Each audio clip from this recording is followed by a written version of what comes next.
Well, we are back.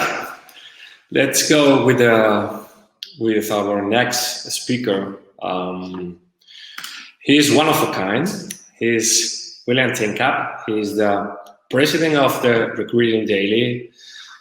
He's a writer and a speaker, advisor, and consultant. He's written over 250 HR articles, spoken at over 350 HR and recruiting conferences, and he's conducted over 1,300 HR podcasts and webinars. He doesn't need a presentation. Hi, William. How are you? How are you? I'm doing well, my friend. How are you? Well, very excited and so thrilled to have you here because I know that you are so demanded. You are very busy, and this is a great opportunity to share real stuff about recruiting, location, the future of work, all these things. And we are so happy to count with you. Thank you very much, William, for being here. It's your time, and enjoy the talk. Absolutely, my friend. Is my sound okay? Can okay? It is. All right, we're gonna do this, man. One way or another, we're gonna make this happen. Alrighty, so thank you again for the trouble we've had in the last couple of minutes trying to get sound right. And I'm happy to be here, and I'm happy to talk about this topic. And I hope that it creates some questions in your mind. And I hope that I do my job and get you to think. So.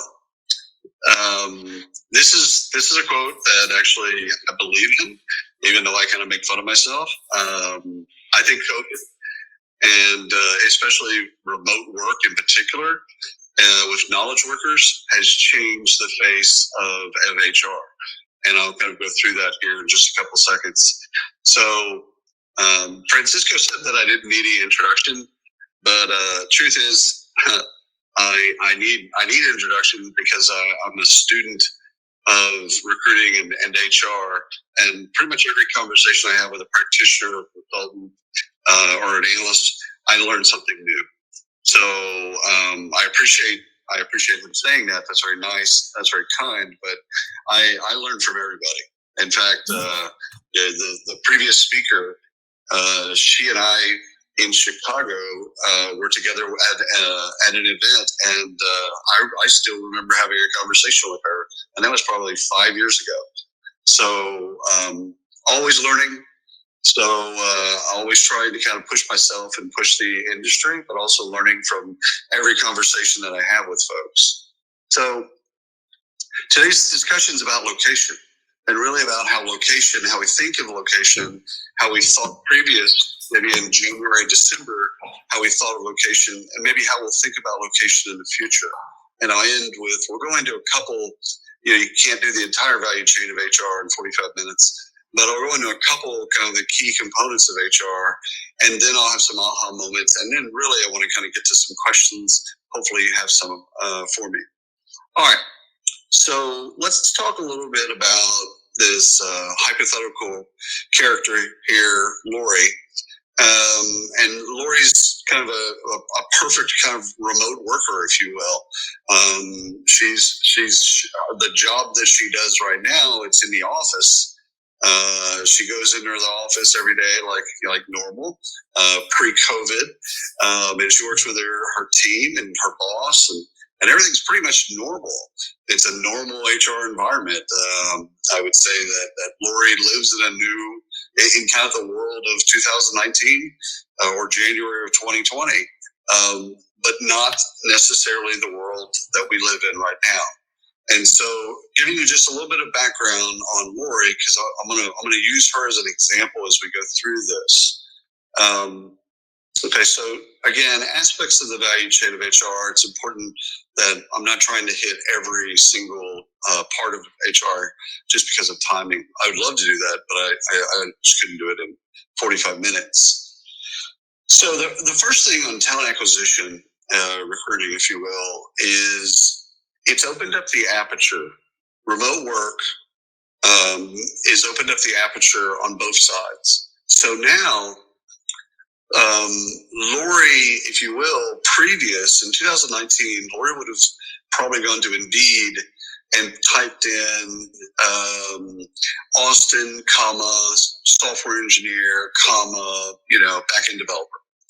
And she would have been looking for jobs that were tethered to a location. If my wife got a job in Topeka, Kansas, I'm probably moving to Topeka, Kansas. I would be moving to Topeka, Kansas, and I'd be looking for a job in Topeka, Kansas. That's how kind of the world of work, in most cases, it's how we approached work was basically based on location. Well, pre-COVID, that's kind of the world we knew. And it's not to say that remote work didn't exist pre-COVID. It did, but the fact that we forced ourselves because of COVID, the globe learned how to work from home. And then again, there's a lot of learns in that, a lot of positive and some negative things in there. But we learned that a lot of knowledge worker jobs we might not have thought of that we could do from home, we can do from home. We've proven that to ourselves over the last 8 months. So it's blown up this idea for remote workers that they have to be tethered to a location. And so now when they look for a job, they're just going to look for a job and use the globe as the place to look for a job. And that's on the candidate side. On the recruiter side, now what's interesting about that is we used to, again, kind of source talent from a region, from a location, or if we had to, we would relocate people with remote work and knowledge workers in particular. Sources can look for that talent anywhere in the world. So it's opened up the aperture for the candidate to look to work anywhere, and it's opened up the aperture for sourcers and recruiters to find candidates anywhere. The third bullet point is something that it's something to include in job descriptions and also in job ads. Is that if this is a job that is remote work, that can be remote work or partial remote work, then you should state that, because you'll get more candidate flow to those jobs because they're searching based on remote work. So remember Lori's search before, Austin, software engineer, backend developer. Now that search is going to be more like remote work, software engineer, and backend developer. So Lori's going to be looking for work in the future that can be in Paris, or it can be in anywhere in the world. Pick your city. And so job descriptions need to mimic that. We need to think about our job descriptions and our job ads and say, okay, what can be flexible? What's going to be kind of a hybrid? What can be totally remote? Etc. Like, what are the outcomes of this job? And do we care if the outcomes of this job are created in an office or elsewhere? So fourth bullet point, we've learned that we can hire from home.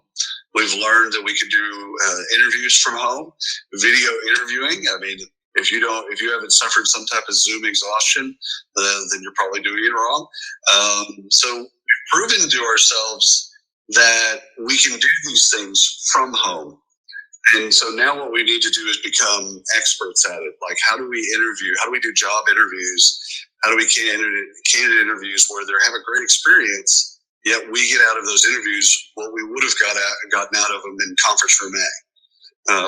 So we need to become experts at it. Background screening and reference checking. Most of that's been more of a domestic.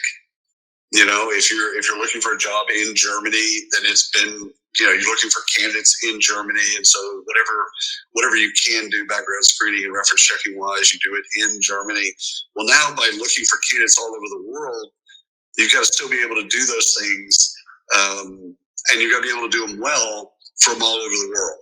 So we need to look at those processes and make sure that we can now do them multilingual, multicultural. We can do them within the laws of the land that those people live in.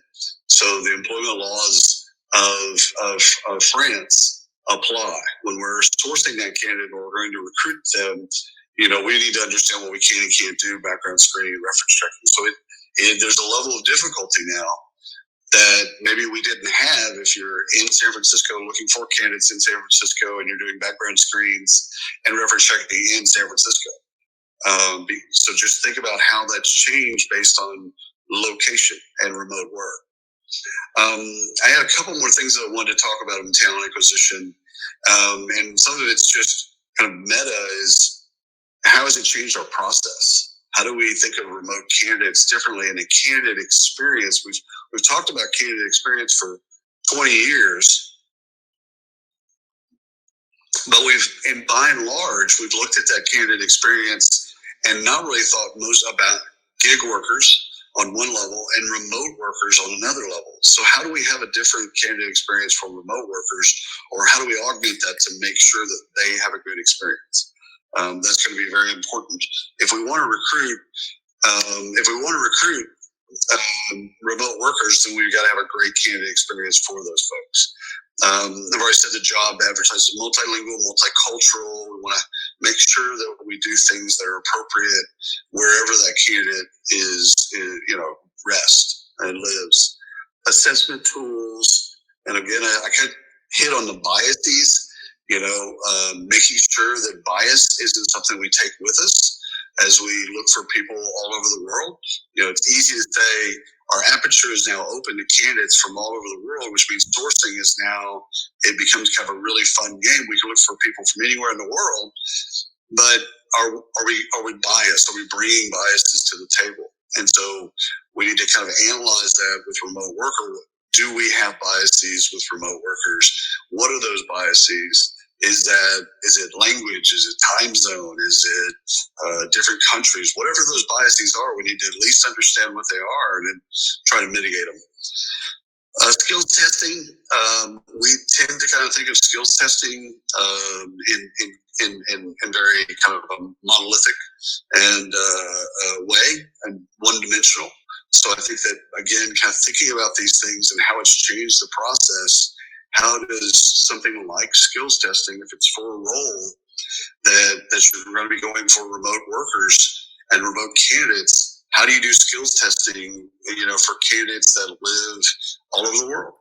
And so looking at those applications that provide that service for you and making sure that you're starting to look at applications that can do multilingual, multicultural, so that basically if someone's in China and they want to take the test and they're obviously qualified, but they'd like to take the test in Mandarin, then we should be able to test them in Mandarin just as easily as we test them in English, etc. So just think about how that's changed and how that will change your process as it relates to remote workers. All right, let's move on to onboarding. Again, how do we successfully onboard a remote worker? In this case, Lori. So Lori's now going to take a job at a company that's based in Paris. She still lives in Austin, Texas. So how does she get onboarded? And onboarding, again, we've thought about it in kind of a very kind of 1980s way, that you come into the office, you go on a tour, you go and sign a bunch of HR paperwork, there's a binder, someone explains benefits to you, there's this bit that we do for a day or a week or whatever, but it's generally tethered to a location. And so how do we do that? How do we master that? How do we really create a great experience? Lori said yes to us. She's now going to be a fantastic employee. How do we make sure she gets off on the right foot? And how do we do some of the things that we would have done in the office, get her to meet all the team? How do we train her on the employee self-service portal? How do we do those things? But now thinking about, okay, Lori's not going to come to the office in Paris. She might not ever visit Paris as an employee. Okay, so how do we now replicate a wonderful onboarding process, knowing that the employee will never set foot in the location? How do we think about that differently, and how do we construct an experience of what is an employee experience? How do we create a wonderful experience for Lori? And again, it's thinking about it. It's the intentionality in thinking about each of these steps, and how location used to be kind of the default, and maybe it's not the default in the future. Maybe it's a hybrid where some employees and some categories of employees that are more outcomes based are remote, and some aren't. Or some folks that even could be remote want to go to the office. Okay, I think the future of work really does have a more hybrid model, an employee-centric model of where they want to work.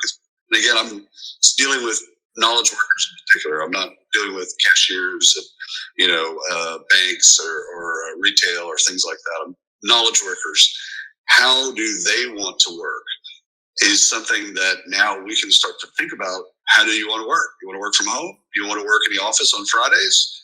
You want to, how do you want to work, and how do you want to get to the outcomes of work and the performance of work? Something that we typically do at onboarding and do a relatively good job is we start the training and learning process in onboarding. If we do it well, that's when we learn, Lori, what do you want to learn? What do you want to grow? Do you want to grow some of your strengths? Do you want to grow some of your weaknesses? Do you want to focus on something that's a little bit outside of the job? Like, what do you want to learn? And skills is an easy way to say that, but essentially it's how do you want to develop? And what do you want to develop?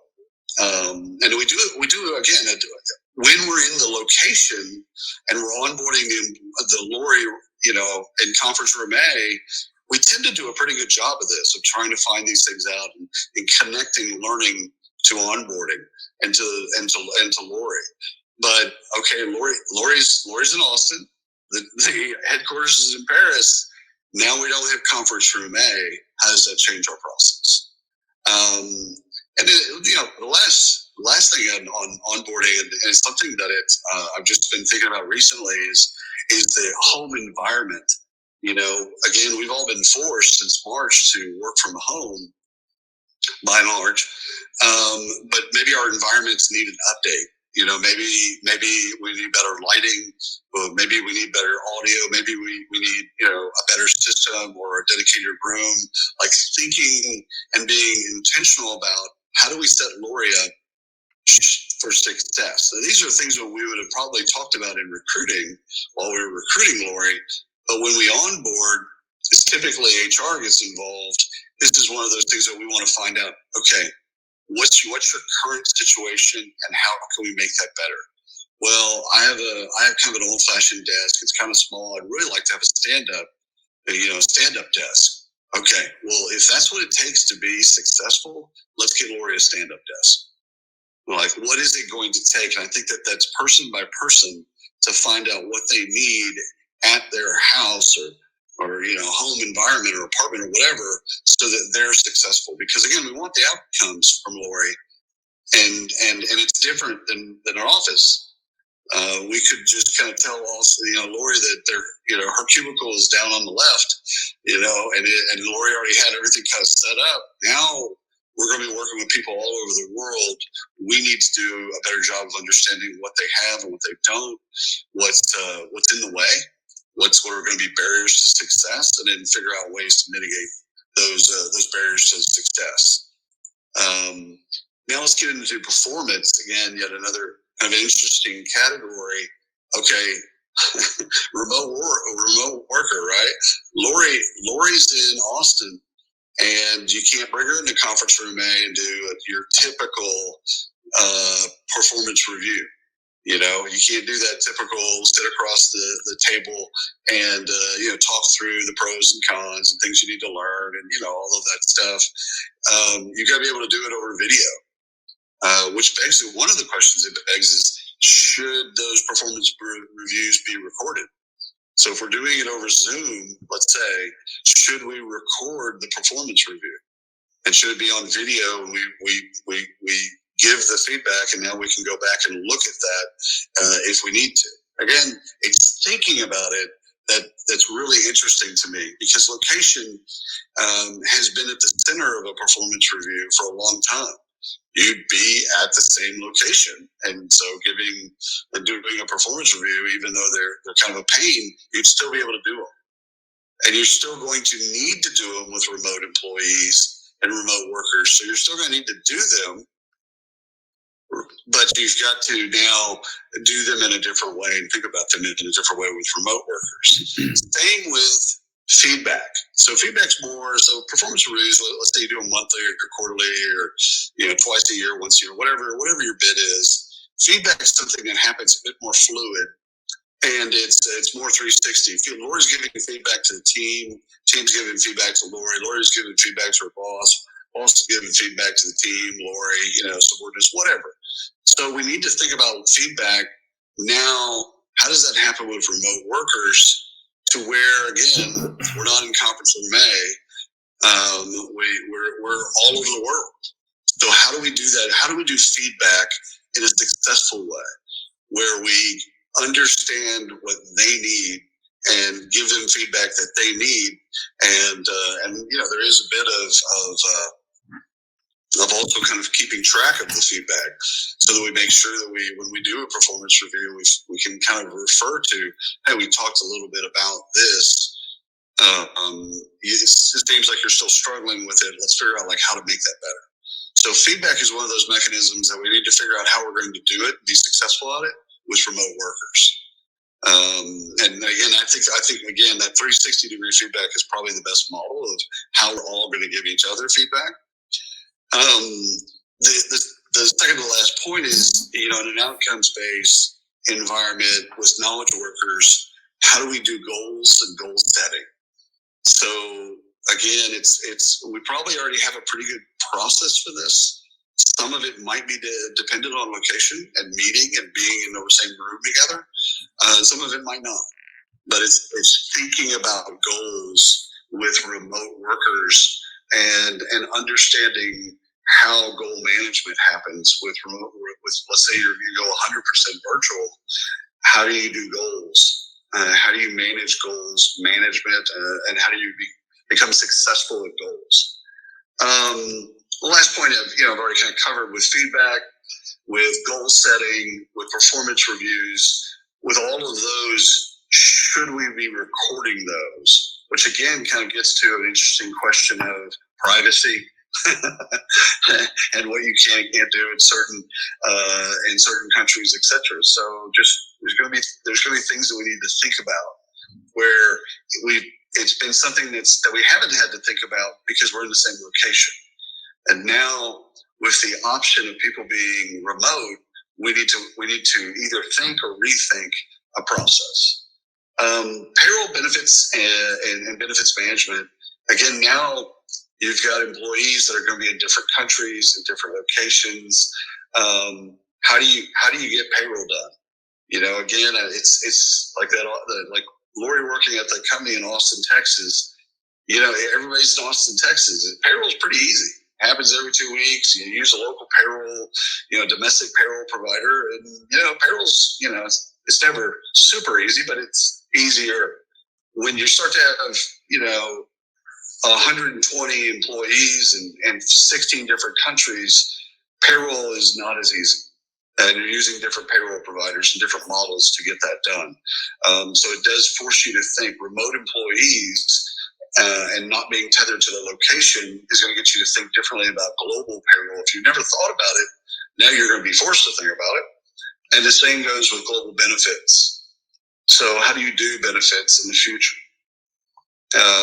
And services, how do you do the services that people come to that we maybe have even taken for granted? You can just email HR, or you go into the employee self-service portal and you get your questions answered. Well, that's great if we're all in the same time zone. But if now we're working across the world, we're in different time zones, I can't pick up the phone. Emails don't get answered in the same way.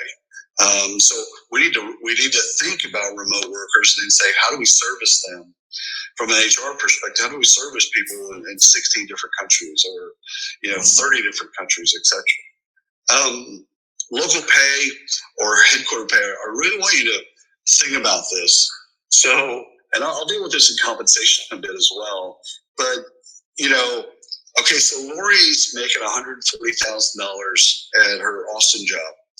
And let's say she takes that job in Paris. Paris is obviously a higher cost of living. It's more expensive to live in. That job would be a $300,000 job if she were living in Paris. Okay. So one of the ethical and moral questions to be asked is, do you pay Lori $300,000? And if you don't, are you already setting up, or are you promoting and facilitating pay equity issues? So thinking about location, it's been easy, almost easy. I mean, pay equity is a huge problem, especially here in the US and probably worldwide, but it's a huge problem. And that's in the same city. So software engineer, 10 years of experience in the same city, male versus female or person of color, or LGBTQ, the pay equity, there is a gap. Like that's not even worth talking about. There's a gap. Now, with remote employees, are we going to make that gap wider by paying Lori what she's paid in Austin versus what she would be paid in Paris? So think about it like this. Does your location dictate your pay, or does the outcomes of your work dictate your pay? And historically, we've looked at pay partially of outcomes, experience, things like that, degrees, whatever. But also partially we pay based on where they live. So if you choose a more expensive place to live, Sydney, Tokyo, Manhattan, Paris, London, etc., then your pay rate is higher. Well, therein lies an ethical and moral dilemma of are we paying people to live in expensive cities just because they live in expensive cities? And I don't have a great answer for you. I just know that as you increase your remote employees, you're going to then there's going to be a reckoning around pay equity.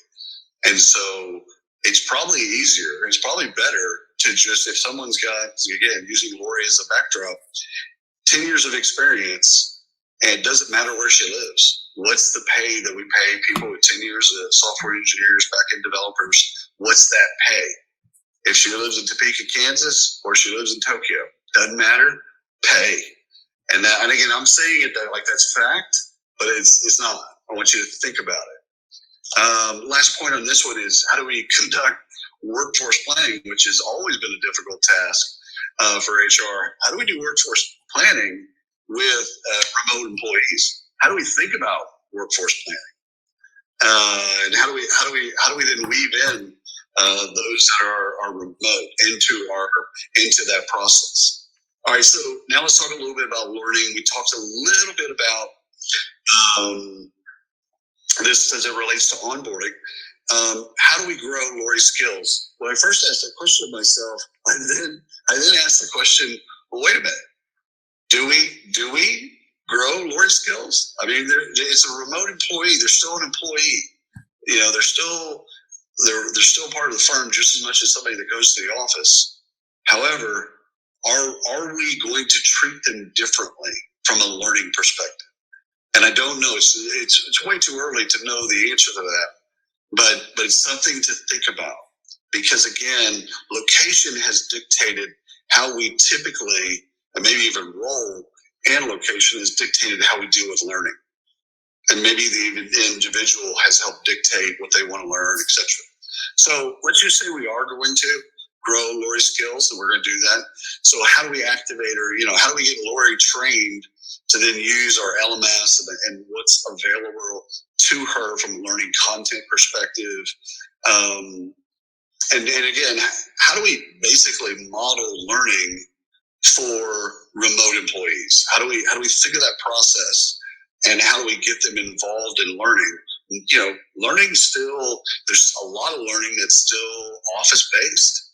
You know, you go down to the classroom on on floor 6, and there's a training room, and everybody gets in the training room. You got a full day of training. Well, with remote employees, maybe we're doing that through cams, and maybe we're doing that through video.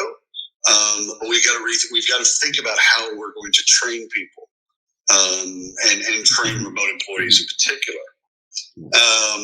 A question that I came to at the very end of learning was, will remote employees care differently about learning than office-based employees? I don't have an answer for that. I just want you to think about that. Next is compensation. All right. So back to this ethical and moral dilemma, and maybe let's just make it ethical and just keep it on that line. But it's this idea of how do they get paid. So comp professionals are going to start pulling their hair out as it relates to remote employees, because it's been easy for comp professionals, and it's not an easy job. But if everyone's in the Chicago office, and years of experience, years at the company, like all these things are pretty easy to model. But now you've got people living all over the world. And what pay do you pay them, and how do you make up for the already established pay equity gaps that are there? So their jobs just got harder, infinitely harder, I would tell you. Overnight, pre-COVID, their job was not easy, and we had tons of pay equity problems. During COVID, post-COVID, their job is going to be infinitely more important, and it's going to be harder. So again, the goal of eliminating these pay equity issues and still encouraging remote work, how does that happen? So the question that I asked earlier of performance and outcomes in the relationship of compensation, we've used location as a way of a relationship between location and comp. You live in San Francisco, then there's already a cost of living that's on top of your salary, or that are part of your salary. Well, does that just go away? And we just start looking at this role gets paid this. Your comp professionals they're going to need a lot of help. They're going to need a lot of guidance. They're going to need a lot of discussions on how do you pay in the future. And especially how do you maintain equity and equality between folks? So again, kind of the final point on that is, how do they do their jobs? Like, again, their jobs is already hard, but how do they do their jobs in the future as they become infinitely harder? Just got 2 more of these. Succession. Again, succession. It's been, I'll just say it like I think it. It's been traditionally a kind of a boys' club thing on one level. There's a lot of politics involved. And it's also been a lot of things that you're at the office. It might not be the people that should be in line for succession that are in line for succession. But now you got the Lories of the world that live all over the world. How do they integrate with our succession plan? How do we kind of get politics, get misogyny and get some of that stuff out of the play, get them to the politics, and you have to be in the office, get some of that stuff out of the way. And how do we think of succession with remote workers? And again, a part of that is mentor relationships. How do we make Lori better, right? So how do we kind of think about mentoring in a way, and also career progression? How do we help Lori as a remote worker? She's in Austin, we're in Paris. How do we help Lori think about what she wants to do next, and what skills, but also just like what she wants to do next, and where does she want to take her career next? That gets us to this slide, which is, I think, probably some of the most engaging, is 4 things: engagement, culture, values, and retention.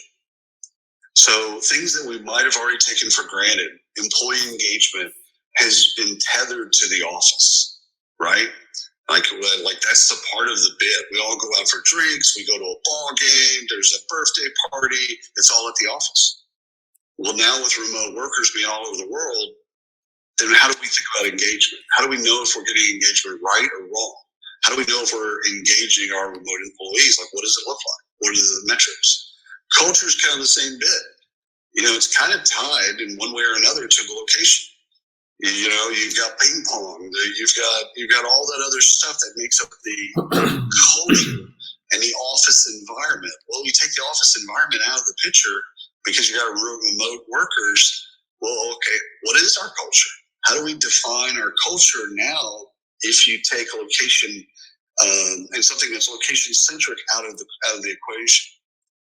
Our values, our corporate values, again, most of our corporate values have been with the assumption that people are coming to an office or coming to a place. Well, partially if they're doing that, if there's a flexibility, if they never do that, etc., how does that impact our values? And then lastly, the retention of remote employees. How do we do that successfully in the future? How do we think about remote employees and say, okay, we want to retain Lori. What's our plan? Again, Lori's never coming to the office in Paris. She'll never visit Paris. So it was easy prior to that, but now it's not going to be as easy because you're not going to have that face-to-face. You're not going to go out to dinner with Lori. You're not going to do all those things that you would do typically in retention. So how do you do those things in the future? We're about on time, I think. So, Francisco, if we have any questions, I'd love to take them, and I'd love to also just give everybody my contact information in case anybody has questions after this, etc. William, thank you. Thank you very much. Surely. Thank you very much. I love your pictures. are absolutely great. We have some. I think we have time for 1-2 questions. I want to go through the question by Emily Ender. She is recruiting her first intentionally remote worker. Do you have any just suggestion for how to determine if the person will be happy working in isolation? Yes, that is a fantastic question. It's one where I'm wondering if it hasn't been developed that there might be an assessment for people that thrive in isolation. It's a great word, but it's those that thrive in a remote work environment. So if you think of like people that are out on an outpost and they do their job and they're not interacting, they're managing their own time and things like that. How are they going to be successful? Well, that takes kind of a special breed. I think we know that. I think we figured that part out. But also, I think some of this is personality dependent. Extroverts are struggling right now. Introverts, kind of hope they don't want people to die, but they kind of hope that COVID kind of continues for a couple of years.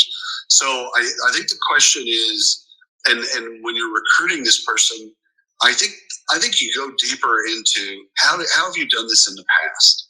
And if you haven't done it in the past, that's fine. How are you going to be successful? So let's just talk openly. Like, do you have the setup? Do you mind if you don't talk to anybody face to face? Let's get to, and I think COVID's a great test for folks because not everyone's made for remote work. Like, let's not kid ourselves. The very moment that offices are reopened, there's going to be a bunch of people that want to go back to the office, and for whatever reason, that's great. They're not thriving. They want to get away from their house. They want to get away from homeschooling. Whatever the reason is. I think it's asking and being intentional with that candidate, just going, okay, we want you to be successful. You want to be successful. how are we going to figure this out together? And I think it's candidate by candidate, you just openly talk, and there might be some morphing with that. So as you go through and you're like, okay, that didn't work, you try new things. And I think each remote worker is going to need something a little bit different from you. So we'll have a kit, and we'll have kind of a baseline of what makes remote workers successful, which we can apply to everyone that's remote. And then we're going to have to then do nuanced things to folks to that because of their situation or whatever. I think it's going to be all the way down to something that's highly personal to each remote worker.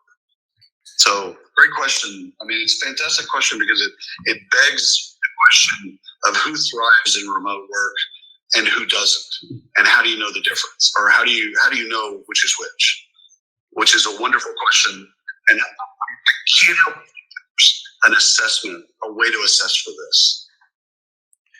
Yeah, William, no, absolutely agree with you. I think the question is so pertinent, but I want to point out that happiness is quite subjective, and sometimes we need to define together between candidate and the corporate,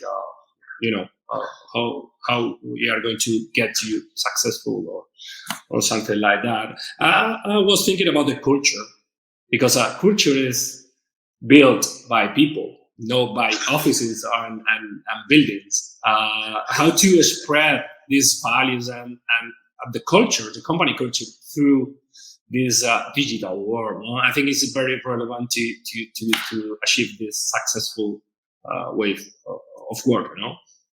It's gonna get us to rethink it, Francisco.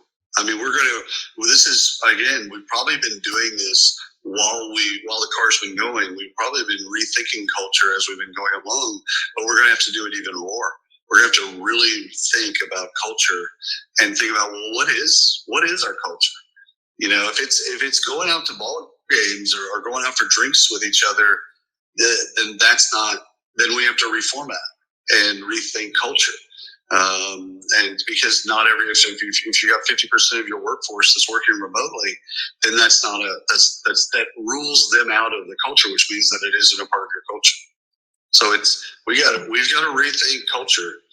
And again, it's take away the office location, if you will, and rethink culture as it is. And I think we're going to come to different outcomes of what's really important to us.